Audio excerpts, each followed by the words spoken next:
ابو ہریرہ رضی اللہ تعالیٰ عنہ سے روایت ہے کہ رسول اللہ صلی اللہ علیہ وسلم نے فرمایا کہ ملائکہ تم میں سے اس نماز کے لیے اس وقت تک یوں دعا کرتے رہتے ہیں جب تک نماز پڑھنے کے بعد وہ اپنے مصلی پر بیٹھا رہے کہ اے اللہ اس کی مغفرت کر، اے اللہ اس پر رحم کر۔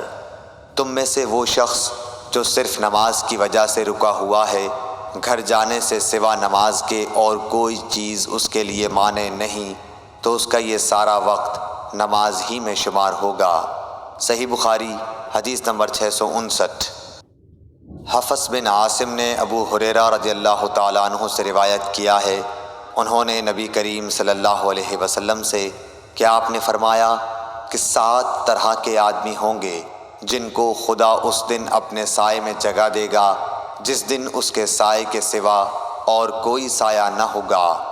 اول انصاف کرنے والا بادشاہ، دوسرے وہ نوجوان جو اپنے رب کی عبادت میں جوانی کی امنگ سے مصروف رہا، تیسرا ایسا شخص جس کا دل ہر وقت مسجد میں لگا رہتا ہے، چوتھے 2 ایسے شخص جو اللہ کے لیے باہم محبت رکھتے ہیں اور ان کے ملنے اور جدا ہونے کی بنیاد یہی للہ المحبت ہے، پانچواں وہ شخص جسے کسی باعزت اور حسین عورت نے برے ارادے سے بلایا لیکن اس نے کہہ دیا کہ میں خدا سے ڈرتا ہوں، چھٹا وہ شخص جس نے صدقہ کیا مگر اتنے پوشیدہ طور پر کہ بائیں ہاتھ کو بھی خبر نہیں ہوئی کہ داہنے ہاتھ نے کیا خرچ کیا، ساتواں وہ شخص جس نے تنہائی میں اللہ کو یاد کیا اور بے ساختہ آنکھوں سے آنسو جاری ہو گئے۔ صحیح بخاری حدیث نمبر 660۔ انس بن مالک رضی اللہ تعالیٰ عنہ سے دریافت کیا گیا کہ کیا رسول اللہ صلی اللہ علیہ وسلم نے کوئی انگوٹھی پہنی ہے؟ آپ نے فرمایا کہ ہاں، ایک رات عشاء کی نماز میں آپ نے آدھی رات تک دیر کی، نماز کے بعد ہماری طرف متوجہ ہوئے اور فرمایا لوگ نماز پڑھ کر سو چکے ہوں گے اور تم لوگ اس وقت تک نماز ہی کی حالت میں تھے جب تک تم نماز کا انتظار کرتے رہے۔ حضرت انس رضی اللہ تعالیٰ عنہ نے فرمایا جیسے اس وقت میں آپ کی انگوٹھی کی چمک دیکھ رہا ہوں، یعنی آپ کی انگوٹھی کی چمک کا سما میری آنکھوں میں ہے۔ صحیح بخاری حدیث نمبر 661۔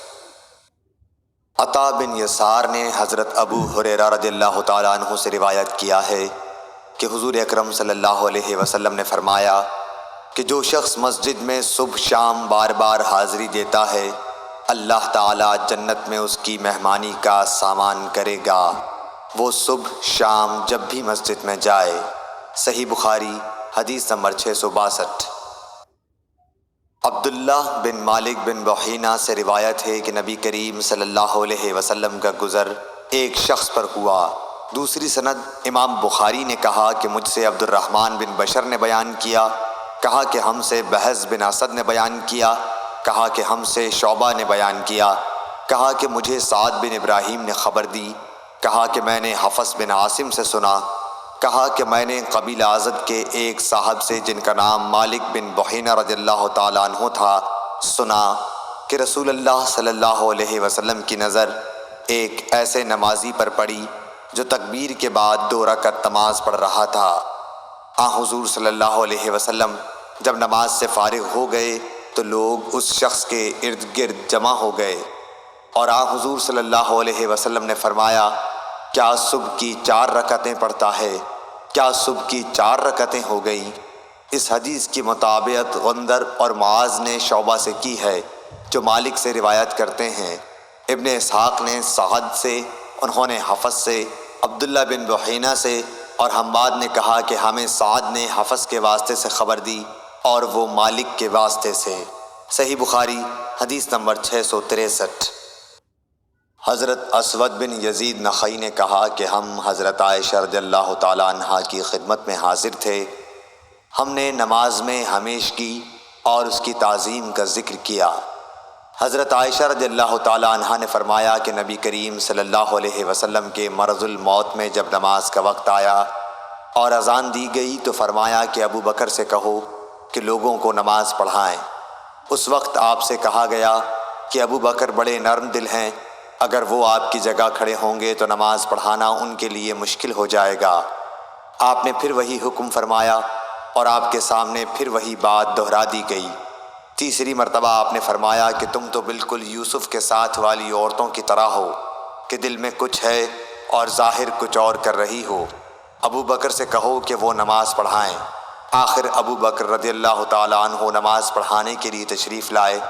اتنے میں نبی کریم صلی اللہ علیہ وسلم نے مرض میں کچھ کمی محسوس کی اور 2 آدمیوں کا سہارا لے کر باہر تشریف لے گئے۔ گویا میں اس وقت آپ کے قدموں کو دیکھ رہی ہوں کہ تکلیف کی وجہ سے زمین پر لکیر کرتے جاتے تھے۔ ابو بکر رضی اللہ تعالیٰ عنہ نے یہ دیکھ کر چاہا کہ پیچھے ہٹ جائیں، لیکن حضرت صلی اللہ علیہ وسلم نے اشارے سے انہیں اپنی جگہ رہنے کے لیے کہا۔ پھر ان کے قریب آئے اور بازو میں بیٹھ گئے۔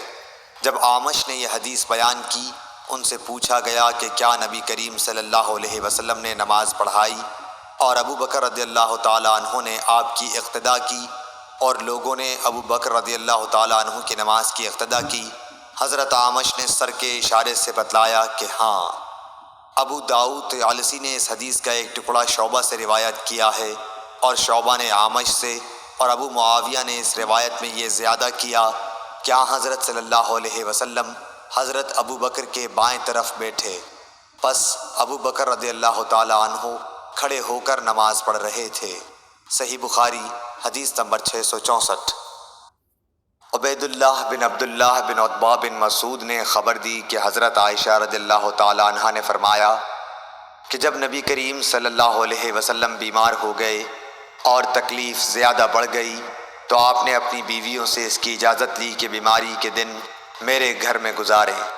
انہوں نے اس کی آپ کو اجازت دے دی۔ پھر آپ باہر تشریف لے گئے۔ آپ کے قدم زمین پر لکیر کر رہے تھے۔